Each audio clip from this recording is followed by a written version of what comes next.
ونعوذ بالله من شرور أنفسنا والسيئات أعمالنا من يهده الله فلا مضل له ومن يضلل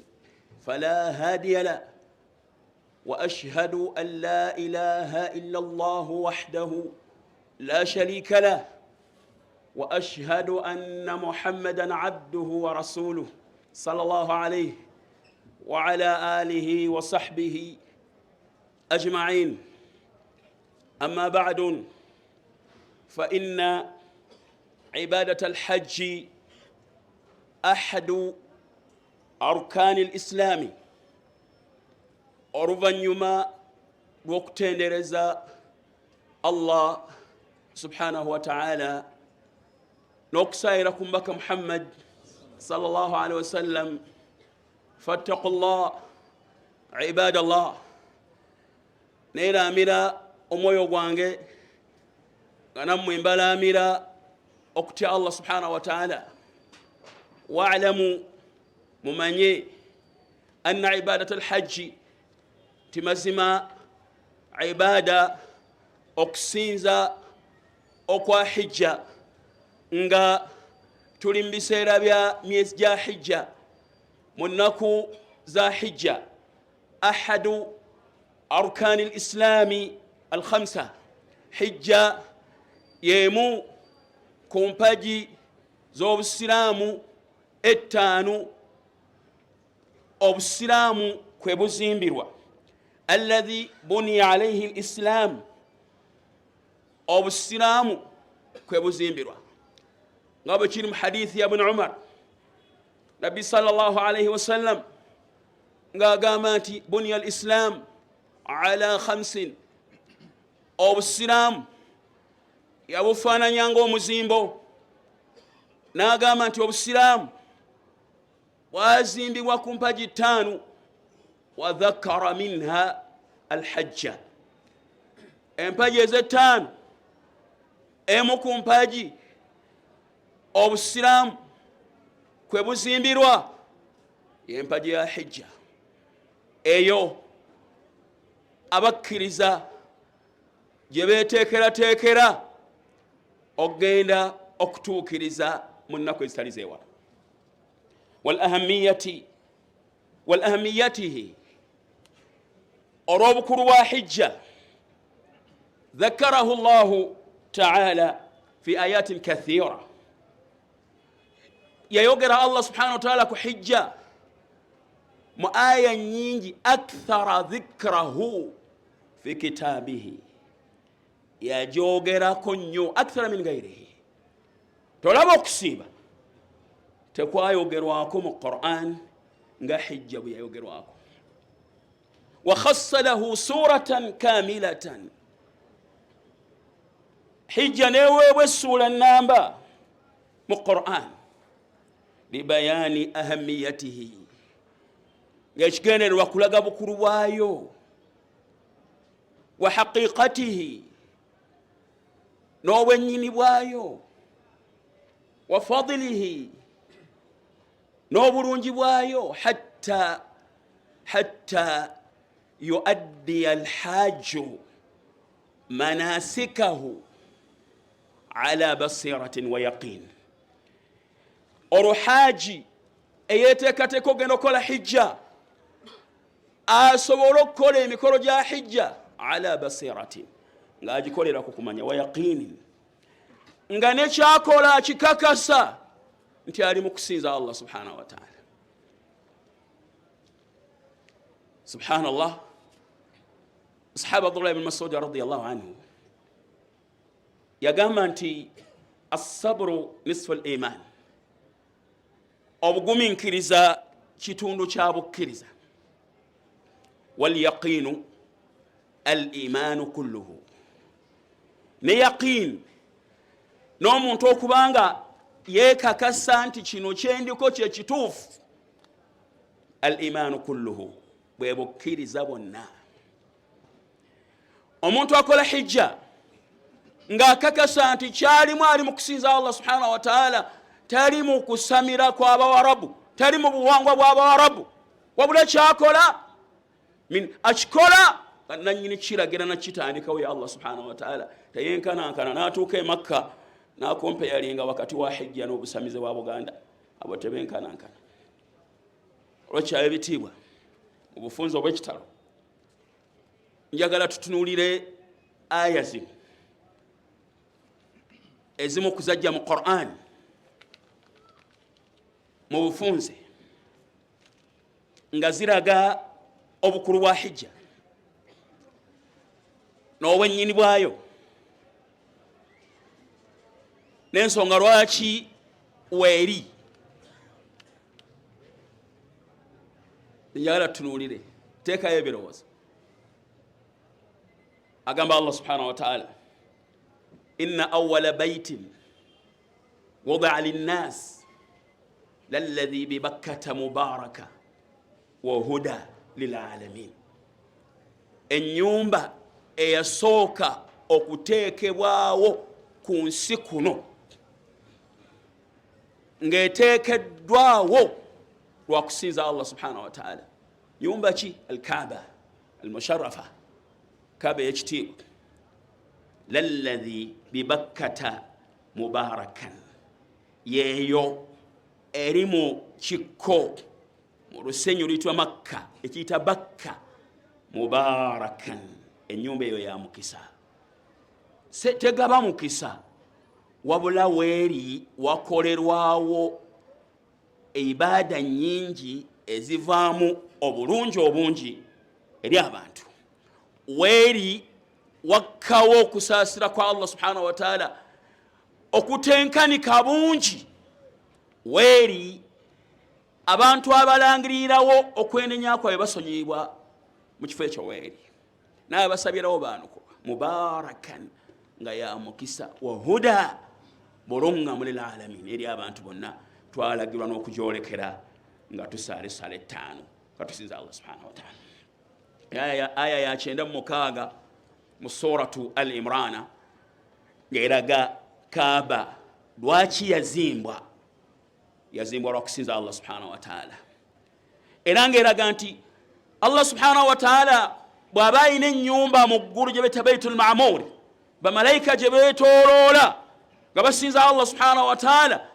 ne ku nsi yalagira Ibrahim alayhi salatu wassalam azimbeyo ennyumba nga ennyumba yazimbiddwa lwa kusinza Allah subhanahu wa ta'ala nga Kaaba kyaba Allah subhanahu wa ta'ala ayongerako nga ayagala okulaga obuzito bwayo aga nti fihi ayatun bayinatun muyo mulimu obubonero obweyolefu obulaga ti Ibrahim ye yagizimba kyaba aleeta ekimu ku byo maqamu Ibrahim ekifo Ibrahimu yayimirira nga agizimba ayagala okumanya obwennyini bwayo n'okumanya nti ya Allah yazimbwa ku kiragiro kye atule maqamu Ibrahim weyayimirira nga azimba akafaako ke kali wabbali akayumba kalimu ejjinja erimu ebiriko ebigere bya Ibrahim beyayimirirako nga asitula ebisenge ne Ismail nga Allah bagamba nti wa idh yarfa'u Ibrahim wa Ismailu alqawaida min albayt jukira Ibrahim ne Ismail bwe basitula ebisenge by'ennyumba Kaaba ennyumba oluvannyuma lw'okutuuka waggulu nga tebasobola kutuuka waggulu mu kusitula bisenge bya kugizimba Ibrahim mutabani we n'amuweereza ejjinja n'ayimirirako n'asitula ebisenge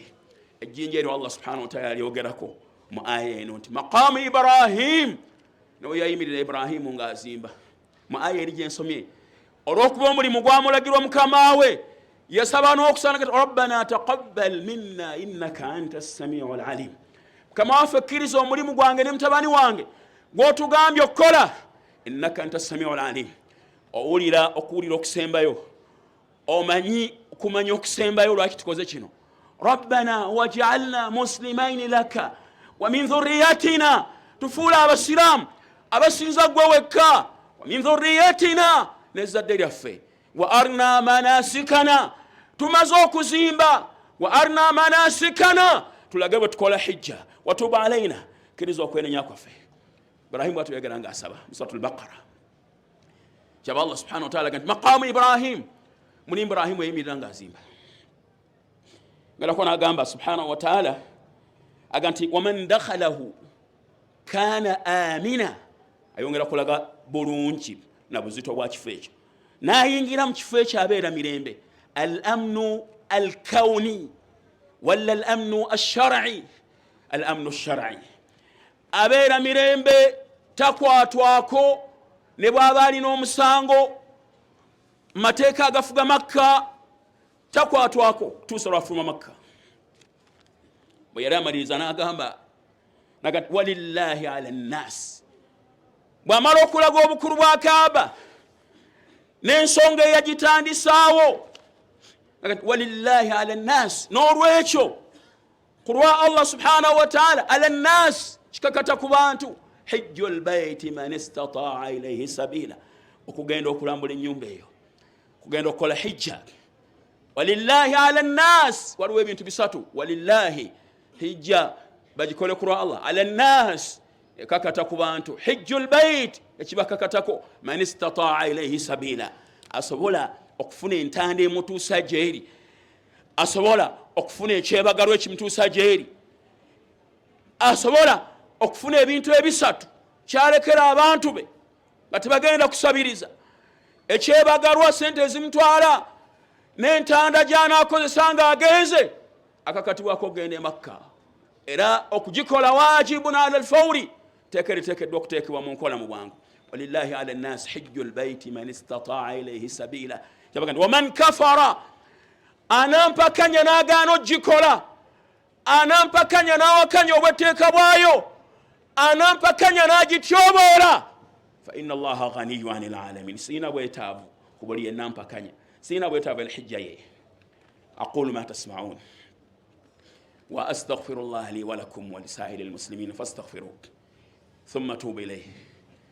innahu huwal ghafurur rahim اللهم يا مقلب القلوب ثبت قلوبنا على دينك توفنا مسلمين والحقنا بالصالحين الحمد لله رب العالمين ولي الصالحين أحمده كثيرا كما ينعم علينا كثيرا صلى الله وسلم وبارك على أشرف الأنبياء وإمام المرسلين نبينا محمد وعلى آله وصحبه أجمعين فاتقوا الله عباد الله amino moyo gwange nimyo jja mokutya Allah subhanahu wa ta'ala ngamaliriza khutuba yange n'okweteekerateekera okumusisinkana ekiseera kyonna nga tweteekerateekera okumusisinkana n'okuyita mu nsi muno nga bw'ayagala singa bwe twagala ya ayuha nnasu abanga abantu inna wa'ada allahi haqqun endagaano ya Allah y'okumusisinkana y'amazima fala taghurrannakum alhayatu ad-dunya tebabuzabuzanga obulamu bw'ensi eno ne mulowooza nti bwalubeerera okumusisinkana kwa mazima wala yaghurrannakum billahi algharur abuli ekibuzaabuza kyonna tikyabuzabuzanga kwa Allah subhanahu wa ta'ala fa inna alyawma amalun bila hisab olwaleero okukola teriyo okubalibwa wa ghada hisabun bila amal enkya kubalibwa teriyo okukola teri ajja kusaalira mu ssanda nga amaze okuzingibwa teri ajja kulongoosereza mu ssanda teri ajja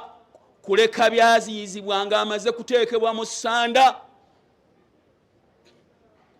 teri ajja kukola hijja nga bamaze okumuzinga olwekyo fa inna alyawma amalun buli alina akakisa olwaleero okukola bila hisaabi tewaliwo okubalibwa wa ghada hisaabun bila amalin enkya kubalibwa teriyo okukola alkayisu man daana nafsahu omugezi abanja omwoyo gwe n'agubuuza nga alabye abagenda nze singa ngenze naani badde ntya wa amila lima bada almaut n'akola ekinamuyamba oluvannyuma lw'okufa walajizu man atba nafsahu hawaha n'atafaayo agoberera okwagala ku mwoyo gwe nga byagala byakola watamanna ala llahi alaman n'asubira nti Allah ajja kumuleka bulesi nga talina kyakoze ebyo bitiibwa mmaliriza khutuba yange nga bwe mbagambye nga n'ekigendererwa kyange mu aya ze mbasomedde njagala tuggyemu ebintu bisatu mu bufunze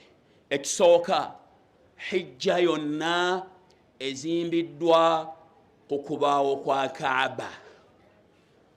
Hijja yonna ne umra bizimbiddwa ku kubaawo kwa Kaaba. Kaaba teriiwo nti eriwo lwa kusamira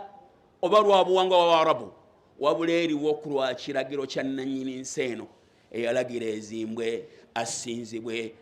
n'emikolo egikolebwa ku yo, kubanga nannyini nsi eno eyatutonda asinzibwanga tumusinzanga bw'ayagala, singa bwe twagala. Bwe yasalawo okubeera nga tumusinza nabyo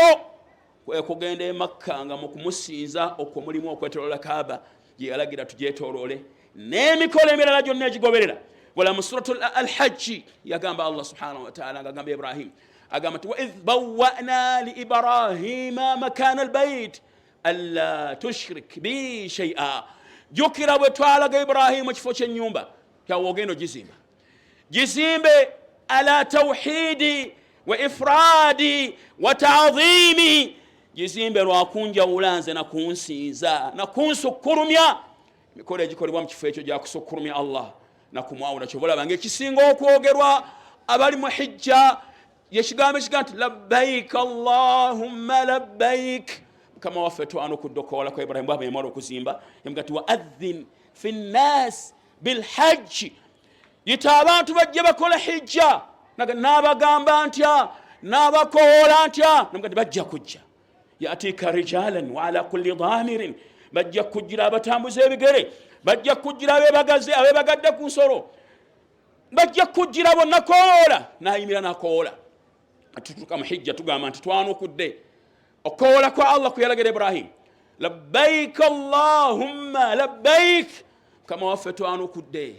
okoola kwa Ibrahim kuwamulagira labbaik la sharika laka labbaik, togattibwako kintu kyonna, tuzze kusinza gwe. Innal hamda wan ni'mata laka wal mulka la sharika laka, amatendo amajjuvu